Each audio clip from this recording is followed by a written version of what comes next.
And then while we're on the back here, again, another similarity that these phones have is in terms of memory.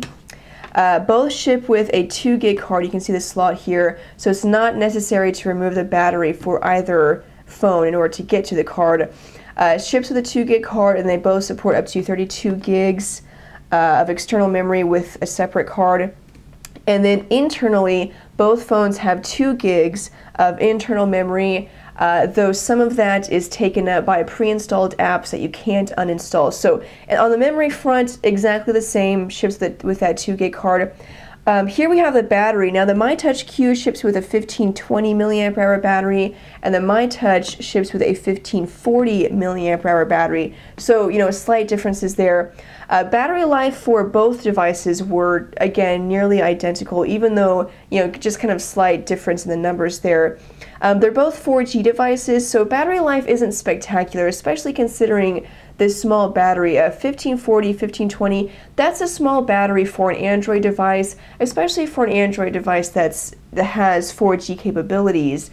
They're both HSPA plus phones, and so I was able to get through a 12-hour day, basically a work shift of starting in the morning and then all the way into the evening with, normal use of web browsing, social networking, having certain notifications running in the background for email and things like that. I was able to get through a full 12-hour day. I definitely had to charge both of them every night. And then, of course, battery life is going to vary depending on your usage habits, but you probably will, again, have to charge them every night. And then you may want to carry around a charger, just to be safe. But, neither one had, better battery life compared to the other one. They're both identical, actually, in terms of battery performance. Now, I mentioned that they're both 4G devices. And in this respect, I actually got different speeds for each device. If we go over to the speed test app, they both use T-Mobile's HSPA Plus network, their 14.4 megabits per second HSPA Plus network. But as you can see, the results are slightly different. On the myTouch Q, they were, pretty inconsistent for one thing, but they're also slower. You can see I got 1.5. I got a high of 3, and the rest was like 1 or 2, and then you see I have a low of not even 1 megabit per second. Whereas on the myTouch, definitely faster. I had a high of 4, and in other tests that I've done with the myTouch, I even got a high of 5 megabits per second.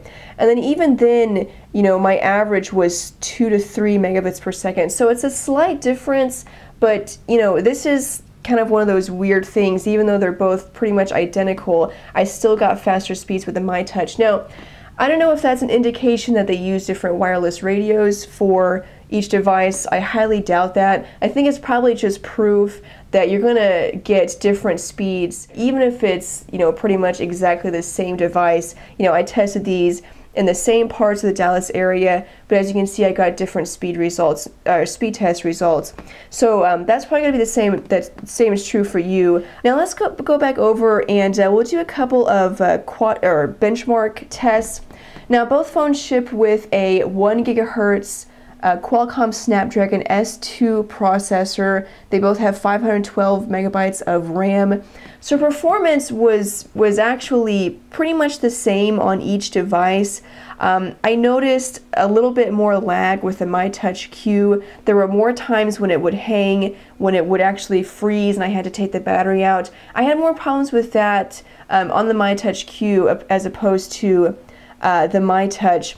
Now, the myTouch, there was definitely some lag whenever I had multiple applications running or, web browsing. I definitely noticed lag, on both devices, but I just noticed more of it on the myTouch Q. But if we let this test run, you're going to notice that they get pretty much identical results for this benchmark test. So we'll let this run and I'll show you the results.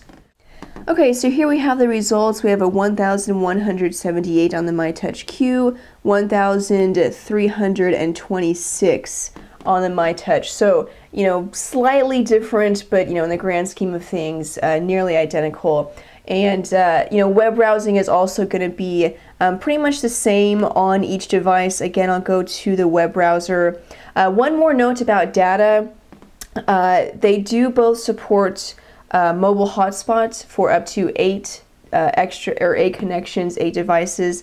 Both of them worked great. I had no problems with that, but that's a feature that both of them have.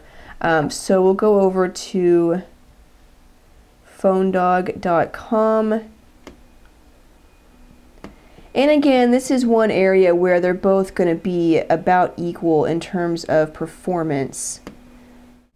Okay, so here we have PhoneDog loaded up on both devices, and again, this is where having that larger display is really going to come in handy, but because as you can see, you're able to see a lot more content on the myTouch as opposed to the myTouch Q, whereas here it kind of stops around dog, pound, galaxy tab, unboxing, and then here we can see 3 more articles below that. Actually 4 more articles. I know how to count.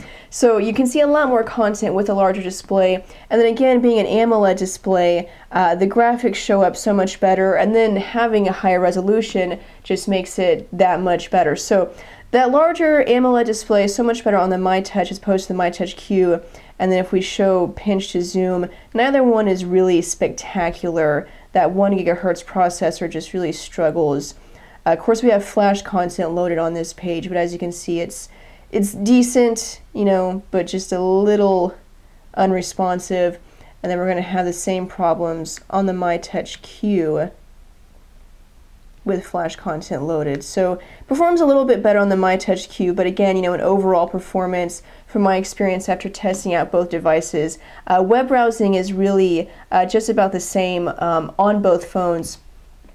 But still, you know, nice to have the larger display with the myTouch.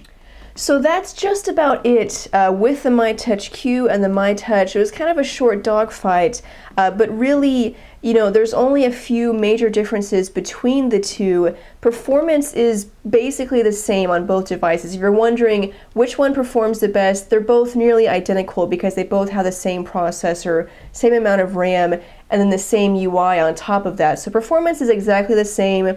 Again, you know, Android, same UI, same version of Android. If I had to recommend one, I would say the myTouch over the myTouch Q. Even though performance is exactly the same and the myTouch had its share of lag, still just the experience of using it was much more enjoyable just because the features are much better on the myTouch. So there it is, myTouch Q versus myTouch. You guys can take a look and decide for yourselves, but those are the major differences. And then, you know, basically the only thing the myTouch Q has going for it over the myTouch is that physical keyboard. Other than that, the myTouch really shines in every other area. So thanks guys for watching this dogfight. If you have any other questions, if there's something that I missed, if there's another detail you wanted to see, you can send me a message on Twitter. My screen name is phonedog_Sydney, or leave a comment here. I'll try to answer them if I can. Keep it on phonedog.com for more news, updates, and reviews. Watch the video reviews of these phones if you want a more in-depth look at them, as well as the written reviews. Thanks guys for watching. I'm Sydney from phonedog.com, and I'll see you guys later. Bye.